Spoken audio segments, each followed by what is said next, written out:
This is Revathi. Welcome to అందమైన కథల పొదరిల్లు. నా తనువున ప్రాణం నీకే ఎపిసోడ్ నెంబర్ 238. క్రాంతి పూలు పెట్టుకున్నాక ఇంకా అందంగా కనిపిస్తుంటే తనని చూసి నవ్వుతూ ఇప్పుడు ఇంకా బాగున్నావు అని చెప్పి సూర్య మళ్ళీ బైక్ స్టార్ట్ చేసి వెళ్తుంటాడు. జెస్సీ వెళ్తున్న వాళ్ళిద్దరినీ చూస్తూ నిప్పులు కక్కుతూ ఇద్దరు బైక్ మీద ఆడుతూ పాడుతూ వెళ్తూ ఎంజాయ్ చేస్తున్నారన్నమాట. ఈ మధ్య నేను బిఎల్ ఇండస్ట్రీస్కి మేనేజింగ్ డైరెక్టర్ కావడానికి బిజీగా ఉంటున్నాను సూర్య. నేను అనుకుంటున్నది పూర్తయి మేనేజింగ్ డైరెక్టర్ అయ్యాక నెక్స్ట్ మీ ఇద్దరికి చెక్ పెడతారు. అప్పటి వరకు మిమ్మల్ని వదిలేస్తున్నానులే, ఎంజాయ్ చేయండి అని తిట్టుకొని తన దారిన తను వెళ్తుంది. కాసేపటికి సూర్య బైక్ మీద ఐశ్వర్య నిలయం ముందుకు వచ్చాడు. ఇదేంటి ఇక్కడికి తీసుకొచ్చావు అని అడుగుతుంది. ఎలాగో ఇద్దరం బయటికి వచ్చాం కదా, చెర్రీని పాపని చూసినట్టుగా ఉంటుంది, పిల్లల్ని చూసి మళ్ళీ వెళ్దాము అంటాడు సూర్య. నిజమే, పాపని నాకు కూడా చూడాలనిపిస్తుంది, చెర్రీతో కూడా కాసేపు ఆడుకోవచ్చు, పద అని క్రాంతి కూడా సంతోషపడుతూ సూర్యతో కలిసి ఐశ్వర్య నిలయంలోకి వస్తుంది. సూర్య వచ్చి డోర్ బెల్ కొడుతుంటే కళ్యాణ్ వచ్చి డోర్ ఓపెన్ చేస్తాడు. వాళ్ళిద్దరిని చూసి ఆనందపడుతూ సర్ప్రైజ్, రండి లోపలికి అంటూ నవ్వుతూ ఆహ్వానిస్తాడు. ఇద్దరూ లోపలికి చేరుకుంటారు. పాపని ఆడిస్తూ ఉన్న మైథిలి తమ్ముణ్ణి మరదలను చూసి సంతోషపడుతూ రా సూర్య, రామ్మ క్రాంతి అని అంటుంది. నా మేనకోడలు ఏమంటుందక్కా అంటూ సూర్య క్రాంతితో కలిసి మైథిలి దగ్గరికి వచ్చి పాపని ఎత్తుకుంటాడు. కళ్యాణ్ కూడా వాళ్ళ దగ్గరికి చేరుకుంటాడు. నన్ను ఏమీ అనడం లేదు కానీ ఈ మెంటలోడిని మాత్రం బాగానే ఏడిపిస్తుంది, ఎంతైనా అమ్మమ్మగారు కదా అంటుంది మైథిలి. కళ్యాణ్ నవ్వుతూ ఎనిమి తల మీద ఒక్కటి కొట్టి, ఈ మెంటల్ అనే పదాన్ని మాత్రం మీ అక్క ఈ జన్మకు వదిలేయదు అంటాడు. మరి మా అక్కని మీ మెంటల్తో తక్కువ ఏడిపించారా అంటాడు సూర్య. ఆహా, నువ్వైనా తక్కువ, ఆఫీస్లో నన్ను ఎంతగా ఏడిపించావో మన కథ గురించి తెలిసిన అందరికీ తెలుసు. ఈ విషయంలో నువ్వు ఎదుటి వాళ్ళకి నీతులు చెప్పే హక్కు లేదు అంటూ క్రాంతి సూర్యని దెప్పి పొడుస్తుంది. అది అలా మాట్లాడమ్మా అంటాడు కళ్యాణ్ క్రాంతికి సపోర్ట్ చేస్తూ. అబ్బో, అన్నా చెల్లెలు ఒకటయ్యారక్కా అంటాడు సూర్య.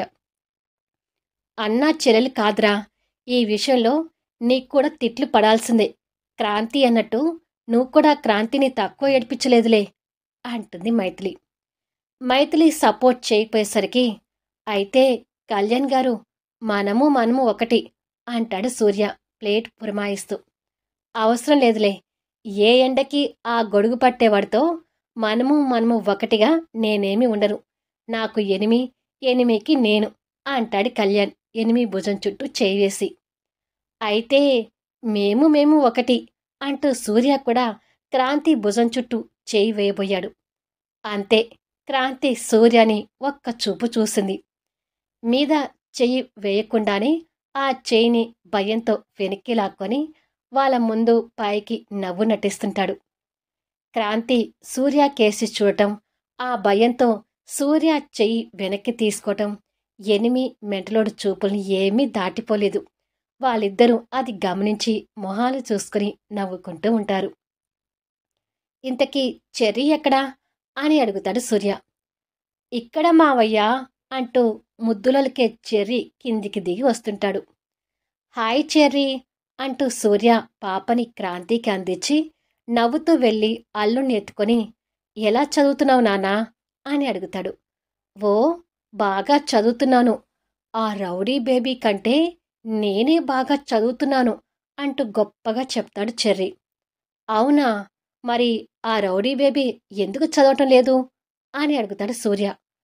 రౌడీ బేబీకి ఆ రాహుల్ గాడితో ఫ్రెండ్షిప్ ఎక్కువైంది మావయ్య, వాడిని చూసుకొని చదువు నెగ్లెక్ట్ చేస్తుంది అంటాడు. అవునా, అయితే రౌడీ బేబీకి బుద్ధి చెప్పాల్సిందే అంటాడు సూర్య చెర్రీ మాటలకి అబ్బురపడుతూ. బుద్ధి చెప్పేది ఆ రౌడీ బేబీకి కాదు, ఆ రౌడీ బేబీని కన్నా వాళ్ళ అయ్యకు బుద్ధి చెప్పాలి. వాళ్ళ అయ్య కారణంగానే అది రెచ్చిపోతుంది మావయ్యా అంటాడు చెర్రీ. ఆహా! నా అల్లుడు నా గురించి ఎంత మర్యాదగా మాట్లాడుతున్నాడో అంటూ అర్జున్ ఎంటర్ అయ్యాడు. నువ్వు మాత్రం భలే కరెక్ట్ టైంకి ఎంటర్ అవుతావురా అంటాడు కళ్యాణ్ అర్జున్ వచ్చిన విధానానికి నవ్వుతూ.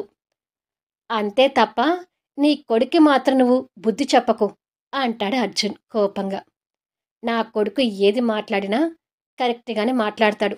నా కొడుకుని తప్పు పట్టడానికి ఏమీ లేదు అంటాడు కళ్యాణ్. అరే బాబా, ఇప్పుడు మళ్ళీ మీ ఇద్దరు గొడవ పడకండి. అసలే నా తమ్ముడు నా మరదలు వచ్చారు, హ్యాపీగా ఉండనివ్వండి అంటుంది మైథిలి. మా గొడవలు ఏముందులేమ్మా, ఇలా వస్తాయి అలా పోతుంటాయి అని సూర్య, క్రాంతి బాగున్నారా అంటూ అర్జున్ వాళ్ళని పలకరిస్తాడు. బాగున్నామండి అంటారు ఇద్దరు. అందరూ కూర్చుని మాట్లాడుతుంటే రాములమ్మ అందరికీ స్నాక్స్ తెచ్చి ఇస్తుంటే, బాగున్నావా రాములమ్మ అంటూ సూర్య తనని పలకరిస్తాడు. బాగున్నాను సూర్యబాబు, మీరిద్దరూ చిలక గోరింకలాగా కనిపిస్తున్నారు అంటుంది రాములమ్మ పక్కపక్కన కూర్చున్న సూర్య, క్రాంతిని చూస్తూ. తన మాటలకి ఇద్దరూ చూసుకుంటారు. సూర్య నవ్వుతూ చూస్తుంటే క్రాంతి మాత్రం కోపంగానే చూస్తుంది. కళ్యాణ్ సూర్య వేసుకున్న షర్ట్ని గుర్తుపడుతూ ఒకప్పుడు అది క్రాంతి గిఫ్ట్గా ఇవ్వాలనుకోవటం, సూర్య అది నేలకేసి కొట్టడం గుర్తు తెచ్చుకొని వాళ్ళిద్దరినీ ఆరాధనగా చూస్తుంటాడు. సూర్య, క్రాంతి చెర్రీతో పాపతో కాసేపు ఆడి, ఇక మేము బయలుదేరుతాము అక్క అంటాడు సూర్య.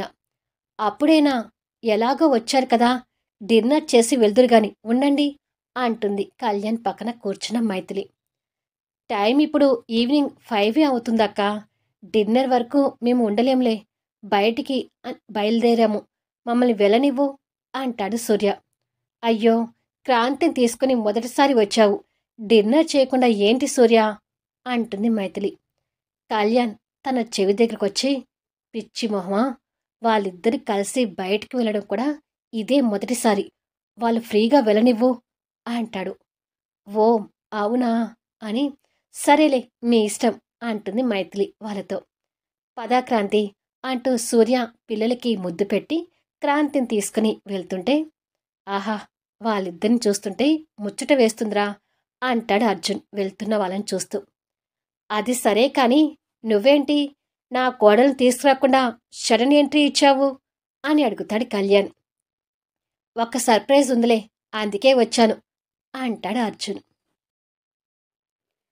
సాక్షి ఓ షాపింగ్ మాల్లోకి ప్రవేశించి చిన్నపిల్లల డ్రెస్సెస్ ఉండే వైపు వెళ్తుంటుంది. తను అలా వెళ్తుంటే ఎదురుగా వచ్చిన ఒక వ్యక్తి చూసుకోకుండా తనని గుద్దుతాడు. ఇద్దరి నుదుర్లకి దెబ్బలు తగులుతాయి.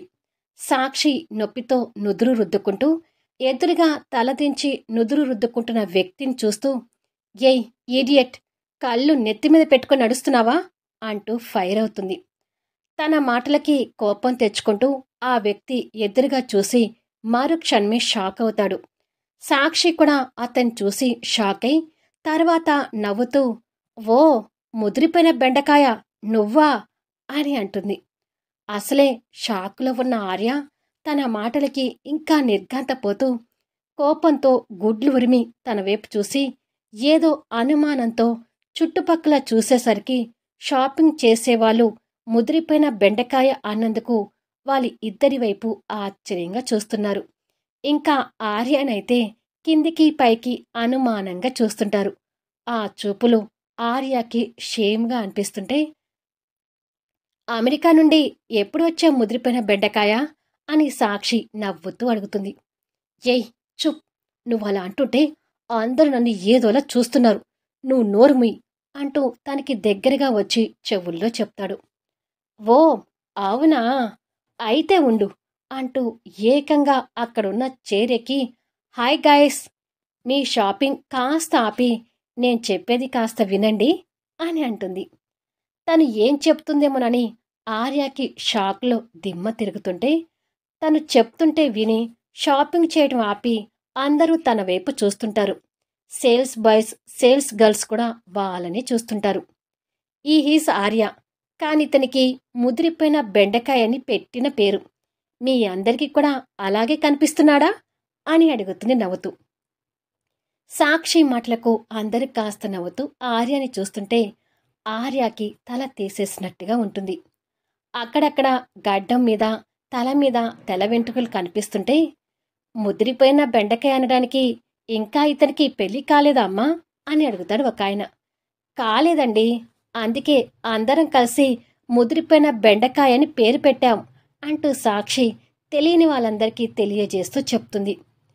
ఈ దొంగ మొహంది అందరి ముందు నా పరువు తీస్తుంది అని ఆర్య మనసులో తిట్టుకొని, ఏయ్ దిగు అంటూ తన చేయి పట్టుకొని కిందికి దింపుతాడు. విషయం చెప్పాను కదా, ఇక మీ షాపింగ్ మీరు చేసుకోండి అంటుంది సాక్షి. భలే ఉన్నారిద్దరు అని అనుకుంటూ వాళ్ళ పనిలో వాళ్ళుంటారు. మతి ఏమైనా పోయిందా నీకు? ముదిరిపోయిన బెండకాయ అంటూ ఇంతమందిలో నా పరువు తీస్తావా అంటూ ఆర్య సీరియస్ అవుతాడు.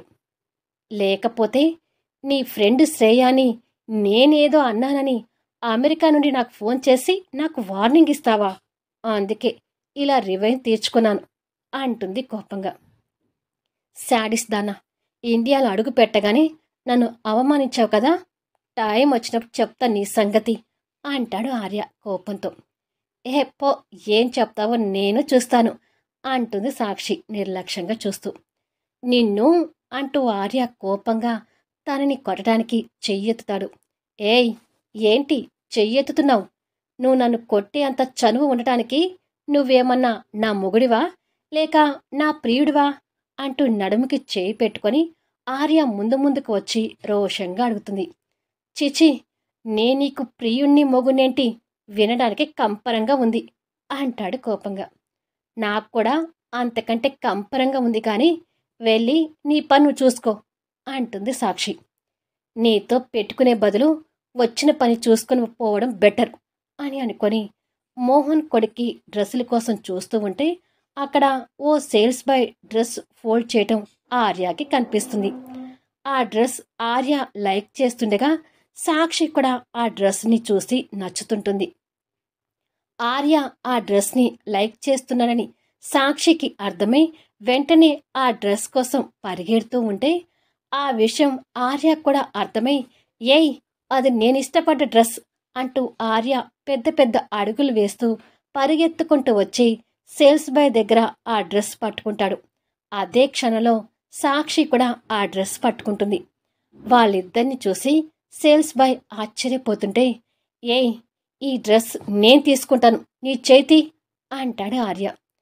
చెయ్యి తీయటం కాదు, ఈ డ్రెస్ నేను కొంటాను అంటూ సేల్స్ బాయ్ దగ్గర నుంచి సాక్షి ఆ డ్రెస్ని గుంజుకుంటుంది. దానికి ఆర్య కోపం తెచ్చుకుంటూ, ఫస్ట్ ఈ డ్రెస్ చూసింది నేను అంటూ తన చేతుల నుంచి ఆ డ్రెస్ గుంజుకుంటాడు. ఫస్ట్ పరిగెత్తుకుంటూ వచ్చింది నేను అంటూ సాక్షి మళ్ళీ డ్రెస్ చేతిలోకి గుంజుకుంటుంది. నాకు కావాలి ఆ డ్రెస్ అంటూ ఆర్య, నేను కొంటాను ఆ డ్రెస్ అంటూ సాక్షి ఇద్దరు ఆ డ్రెస్ని గుంజుకుంటూ ఉంటే సేల్స్ బాయ్ ఇద్దరిని మార్చి మార్చి చూస్తుంటాడు. వారిద్దరి మధ్యలో ఆ డ్రెస్ చినిగేటట్టుగా ఉంటే, ఆగండి ఆగండి అంటూ ఆ డ్రెస్ చేతిలోకి తీసుకొని, మీ ఇద్దరి మధ్య ఈ డ్రెస్ చినిగేటట్టుగా ఉంది, మీరు గొడవ పడకండి అంటాడు సేల్స్ బాయ్. నాకు ఈ డ్రెస్ ఇచ్చి ఇలాంటి డ్రెస్ ఇంకోటి ఏమైనా ఉందేమో అతనికి ఇప్పించండి అంటుంది సాక్షి ఆర్యని కోపంగా చూస్తూ. ఇది ఒకటే పీస్ ఉందమ్మా, ఇంకొక డ్రెస్ లేదు అంటాడు సేల్స్ బాయ్. అయితే ఆ డ్రెస్ నాకే కావాలి అంటాడు ఆర్య. లేదు నాకు కావాలి అంటుంది సాక్షి. మళ్ళీ వారిద్దరూ గొడవ పడుతుంటే, ఆగండి ఆగండి అంటూ సేల్స్ బాయ్ వాళ్ళ ఇద్దరి మధ్యలోకి వచ్చి గొడవ నాపి, లేడీస్ని ఇబ్బంది పెట్టకూడదు కదా సార్, ఈ డ్రెస్ తనని తీసుకొనివ్వండి, కావాలంటే మీరు మరికొన్ని డ్రెస్సులు చూడండి అంటూ ఆర్యని రిక్వెస్ట్ చేస్తాడు. లేదు, లేడీ అంటూ నేను జాలిపడను, తనకే వేరే డ్రెస్సులు చూపించండి, నాకు ఈ డ్రెస్ కావాలి అంటూ ఆర్య మొండి చేస్తాడు. ఎవరికి కావాలి నీ జాలి, ఈ డ్రెస్ నేనే తీసుకుంటాను అంటూ సాక్షి అంతకన్నా మొండి చేస్తుంది. నేను ఈ డ్రెస్కి డబల్ రేటు కాదు, త్రిబుల్ రేటు, ఇంకా కావాలి అంటే 10 పే చేస్తాను, తను పే చేస్తుందేమో అడగండి అంటాడు ఆర్య. దాంతో సాక్షి అంతా పే చేయలేక సైలెంట్ అవుతుంది. అది చూసి ఆర్య ఈవిల్ స్మైల్ ఇస్తూ, డ్రెస్ ప్యాక్ చేయండి, 10 రేటు బిల్ పే చేసి వెళ్ళిపోతాను అంటూ ఫోర్స్ కొడతాడు. సేల్స్ బాయ్ అది విని సంతోషపడుతుంటే సాక్షి ఆర్య చెవి దగ్గరకొచ్చి, ఇప్పుడు ఈ డ్రెస్ కనుక నాకు వదిలేలేదు అనుకో, ముదిరిపోయిన బెండకాయ అంటూ షాప్ మొత్తం గోలగోల చేస్తూ అరుస్తాను. ఇందాక చేసిన గొడవకే పరువు పోయిందని నీలిగావు కదా, ఇప్పుడు ఇంకా పరువు పోగొట్టుకోవాలంటే నీ ఇష్టం అంటూ పంచేస్తుంది. మరి కాసేపటికి సాక్షి నవ్వుతూ ఆ డ్రెస్ని ప్యాక్ చేయించుకుంటూ ఉంటే ఆర్య తనని బండబూతులు తిట్టుకుంటూ మరికొన్ని డ్రెస్సులు చూస్తుంటాడు. మరో దగ్గర క్రాంతిని తీసుకుని గోల్డ్ షాప్కి వచ్చిన సూర్య ఒక రింగుని కొని తన వేలికి పెడుతుంటే, ఇటువంటి గిఫ్ట్స్ ఇచ్చి మంచివాణ్ణి అనిపించుకోవడానికా అంటుంది క్రాంతి. మళ్ళీ నెక్స్ట్ వీడియోలో కలుద్దాం. అద్భుతమైన కథనంతో ఆసక్తికరంగా సాగిపోయే కథా వీడియోస్ని మిస్ కాకుండా చూడండి. కథ నచ్చితే లైక్ చేయండి, కామెంట్ షేర్ చేయండి, సబ్స్క్రైబ్ చేసుకుని ఛానల్ షేర్ చేస్తూ సపోర్ట్ చేయండి. Thanks for listening.